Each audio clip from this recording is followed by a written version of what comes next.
اللہ کی قسم کھا کے کہتا ہوں، دوبارہ اور سہ اللہ کی قسم کھا کے کہتا ہوں، جس کو قرآن کا ٹیسٹ معلوم ہو نا، وہ دنیا کی سب دولت چھوڑ کے قرآن کو ہی اپنی زندگی بنائے گا۔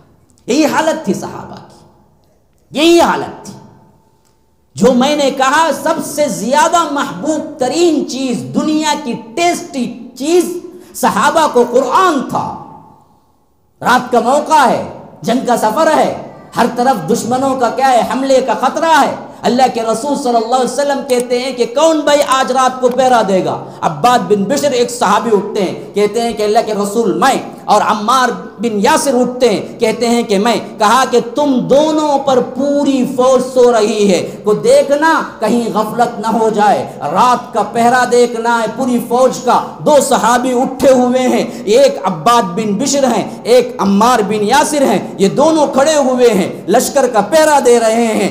رات کا سناٹا ہے، ٹھنڈی ہوائیں ہیں، ایسی رات ہے جو بالکل گپ اندھیرا ہے اور ہر طرف سناٹا چھایا ہوا ہے۔ ایسے منظر میں ہمیں کوئی چیز لگے گی تو لگے گی کہ کیا ہے، گانے سنو، میوزک سنو، مووی دیکھو، فلاں کرو۔ یاد رکھو صحابہ کا لطف، صحابہ کی تفریح قرآن تھا۔ اسی واسطے عباد بن بشر کہتے ہیں عمار سے کہ عمار دیکھو، پہلی رات آدھی کر لیتے ہیں، دوسری رات آدھی کر لیتے ہیں، یعنی ایک رات میں دو حصے کر لیتے ہیں۔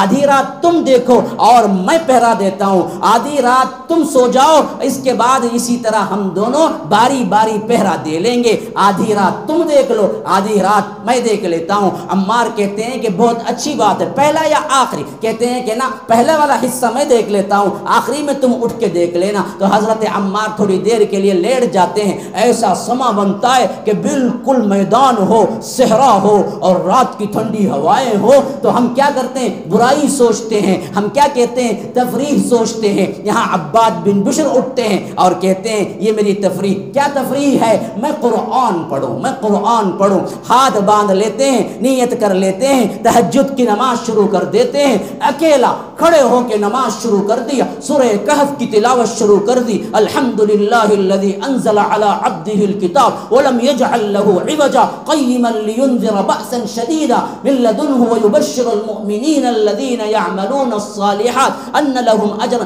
یہ پڑھ رہے ایسے محو ہو گئے پڑھنے میں، جیسے ہم پکچر دیکھتے ہوئے ماں کی بات بھی نہیں سنتے ہیں، باپ کی بات بھی نہیں سنتے ہیں۔ ایسی حالت ہمیں پکچروں میں آتی ہے، یہی حالت صحابہ کی تھی۔ پڑھتے ہیں، پڑھتے ایسے محو ہو جاتے ہیں، ایسے کھڑے ہوئے، ایسا لگ رہا ہے دشمن دور سے دیکھتا ہے، یہ کون ہے؟ کہیں ہم پہ حملہ تو نہیں ہو جائے گا؟ تو ایک دشمن کا سپاہی دور سے دیکھتا ہے، ایسا لگتا ہے کہ کوئی جھاڑ، کوئی درخت کھڑا ہوا ہے، لیکن شبیہ تو انسان کی ہے، تو وہ سمجھتا ہے کہ کوئی تو ہم پہ حملہ کرنے کے لیے آیا ہے۔ دل چاہتا ہے کہ ٹیسٹ کر کے دیکھ لے۔ وہ کمان سے تیر نکالتا ہے، تیر رکھتا ہے اور وہاں پر عباد بن بشر کا نشانہ لے کے ہاتھ پہ لگاتا ہے۔ تیر سیدھے پہنچتی ہے، ہاتھ پہ لگتی ہے اور چیرتی ہوئی گوشت کو نکالتی ہوئی خون بہنے لگتا ہے۔ لیکن عمار کے نماز اور قرآن کی حلاوت و چاشنی اور ٹیسٹ اتنا بڑا ہوا ہے کہ عمار کے عباد بن بشر کا ایک جنبش بھی ان کا جسم حرکت نہیں کرتا، وہ اپنی جگہ ایسے ہی کھڑے ہوئے ہیں اور تیر نکال کے پھینک کے پھر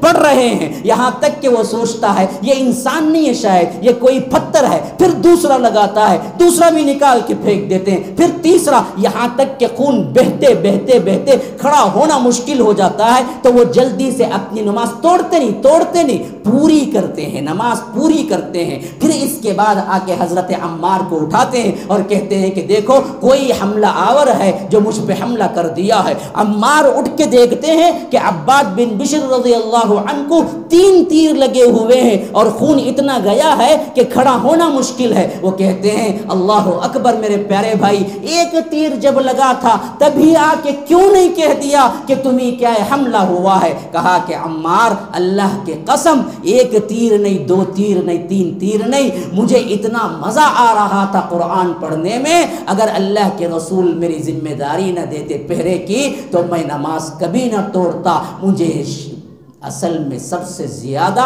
مزہ اور سب سے زیادہ چاشنی قرآن کو مکمل کرنے میں، کیونکہ میں سورہ کہف کی تلاوت کر رہا تھا، چاہتا تھا کہ اس کو مکمل کر دوں، اس واسطے پڑھتا گیا۔ اگر اللہ کے رسول مجھے پہرے کے لیے مقرر نہ کرتے تو میں نماز نہ توڑتا اور اسی حالت میں شہید ہو جاتا۔ یہ قرآن ہے، یہ قرآن ہے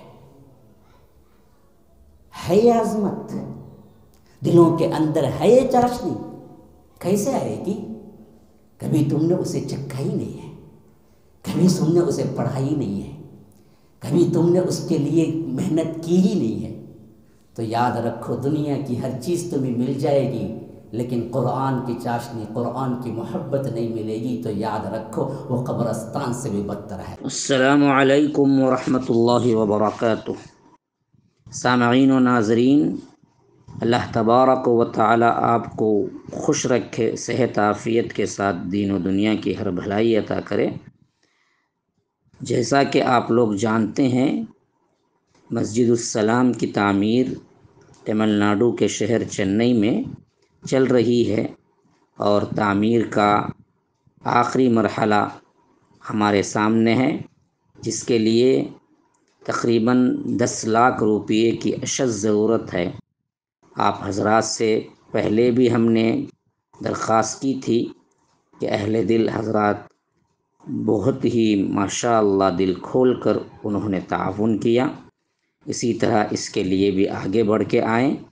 5000 روپے کی شکل میں اپنے اپنے تعاون کو آپ اس میں جاری رکھیں۔ الحمدللہ بہت جلد ہمارا یہ اماؤنٹ مکمل ہو جائے گا، اور تعمیر کے مرحلے میں جو تاخیر ہو رہی ہے اس کو ہم جلد سے جلد مکمل کر سکیں گے۔ فجزاکم اللہ احسن الجزاء۔ السلام علیکم ورحمۃ اللہ وبرکاتہ۔